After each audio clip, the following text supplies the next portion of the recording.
وہ بیریا ٹاؤن کا رقبہ خریدا کس نے؟ زلفی بخاری نے۔ زلفی بخاری نے وہ القادر ٹرسٹ کے نام کروا دیا۔ اب اس پوری ٹرانزیکشن میں عمران خان یا ان کی اہلیہ کے نام پہ کچھ بھی ٹرانسفر نہیں ہوا، یہ وہ اپنے بیان میں کہہ رہے ہیں۔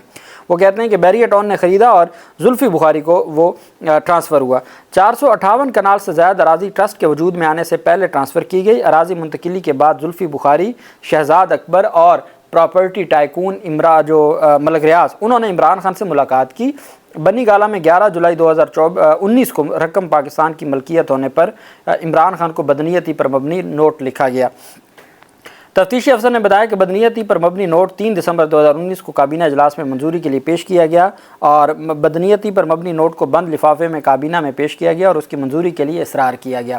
ٹرسٹ ڈیڈ پر ضیاء المصطفیٰ نسیم نے بطور گواہ دستخط کیے، اس پر وزارت خزانہ، وزارت خارجہ اور وزارت قانون کی رائے نہیں لی گئی۔ بیان میں کہا گیا کہ ٹرسٹ میں ترمیم کر کے عمران خان، بشرا بی بی اور زلفی بخاری کو اس میں شامل کیا گیا۔ ٹرسٹ کے قانونی مراحل طے کرنے کے لیے ڈاکٹر بابر اعوان، زلفی بخاری کو ٹرسٹ میں شامل کیا گیا۔ کچھ ہی عرصے کے بعد عمران خان نے دونوں کو فارغ کر کے ٹرسٹ کا پورا کنٹرول سنبھال لیا۔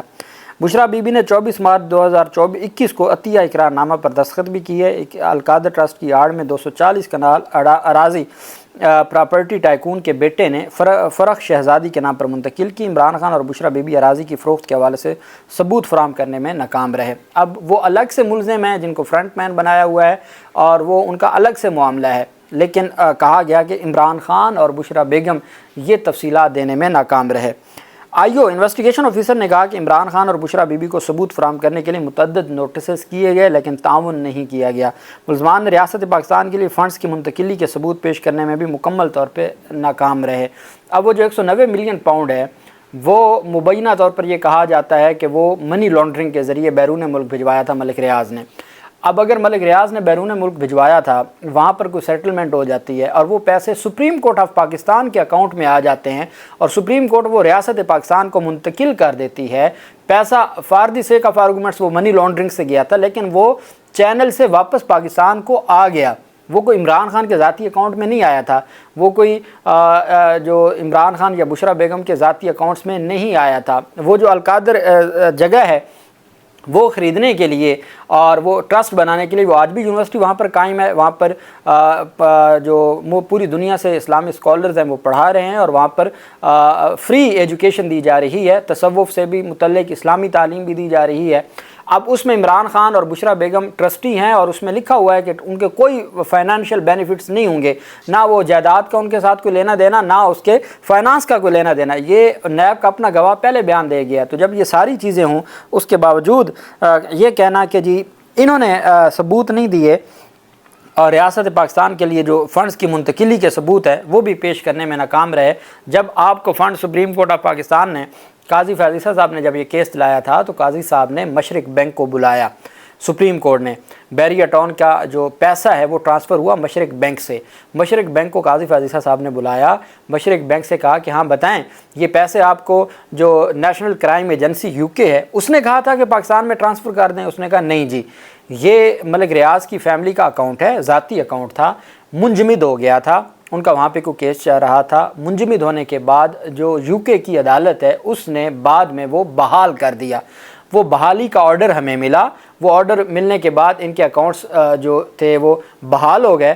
بحال ہونے کے بعد ملک ریاض کی بہو نے ہمیں کہا کہ آپ یہ سپریم کورٹ میں بھیج دیں، تو ہم نے تو ملک ریاض فیملی کے کہنے پر، ہم تو بینک ہیں، ہم نے وہ پیسے بھیجے، ہمیں نہ UK نے کہا، نہ ہمیں حکومت پاکستان نے کہا، نہ ہمارا کسی سے کوئی لینا دینا ہے، ملک ریاض فیملی کے یہ پیسے تھے انہوں نے سپریم کورٹ میں بھیج دیے ہیں۔ یہ ان کی سٹیٹمنٹ مشرق بینک کی آ چکی ہے سپریم کورٹ آف پاکستان میں۔ بہرحال انہوں نے کہا کہ ملزمان نے ریاست پاکستان کے لیے فنڈز کی منتقلی کے ثبوت پیش کرنے میں بھی مکمل ناکام رہے۔ موڑا نور اسلام آباد میں 240 کنال اراضی دھوکہ دہی سے ملزمان کے نام منتقل کیے گئے۔ وہ ملزمان کے نام عمران خان، بشرا بیگم کے نام آج تک نہیں منتقل ہوئی، اور وہ کہتے ہیں جی کہ وہ جو جن کے نام منتقل ہوئی وہ ان کے فرنٹ مین ہیں۔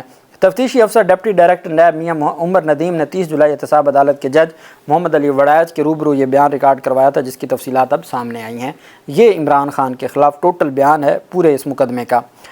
موسمیاتی تبدیلی سے متعلق جسٹس منصور علی شاہ صاحب کی جو ججمنٹ ہے وہ سامنے آ گئی ہے۔ تحریری حکم نامہ سپریم کورٹ آف پاکستان نے موسمیاتی تبدیلی اتھارٹی کیس میں 30 جولائی کی سماعت کا تحریری حکم نامہ جاری کرتے ہوئے سیکرٹری وزارت موسمیاتی تبدیلی کے خلاف توہین عدالت کی کارروائی کا اندیہ دے دیا، جبکہ عدالت نے اب کس کے خلاف سیکرٹری وزارت موسمیاتی تبدیلی کے جو سیکرٹری ہیں ان کے خلاف توہین عدالت کی کارروائی شروع کرنے کا کہہ دیا، جبکہ عدالت نے پنجاب حکومت کی پالیسی سازی کے لیے ان کو آخری مہلت دے دی پنجاب حکومت کو۔ منصور علی شاہ صاحب کی سربراہی میں 3 رکنی بینچ نے فیصلہ جاری کیا۔ عدالت نے سیکرٹری وزارت موسمیاتی تبدیلی کے خلاف توہین عدالت کارروائی شروع کرنے کا کہہ دیا۔ تحریری حکم نامے میں کہا گیا کہ 1 جولائی کو 15 دن میں موسمیاتی تبدیلی اتھارٹی فعال کرنے کا حکم دیا گیا تھا۔ 1 ماہ گزرنے کے باوجود موسمیاتی تبدیلی اتھارٹی فعال کرنے پر پیش رفت نہ ہو سکی۔ مونسون سیزن شروع ہو چکا ہے، اس لیے عدالت جلد اتھارٹی فعال دیکھنا چاہتی ہے۔ عدالتی حکم نامے میں کہا گیا کہ وزارت کلائمیٹ چینج موسمیاتی تبدیلی اتھارٹی فعال کرنے میں سنجیدہ نظر نہیں آتی۔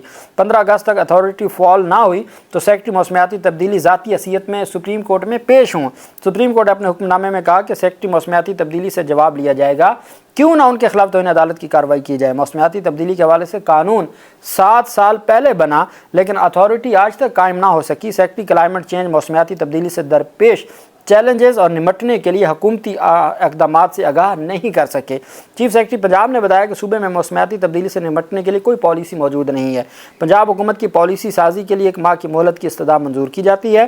چیف سیکرٹری سندھ نے صوبائی حکومت کے موسمیاتی تبدیلی کے حوالے سے اقدامات سے آگاہ کیا۔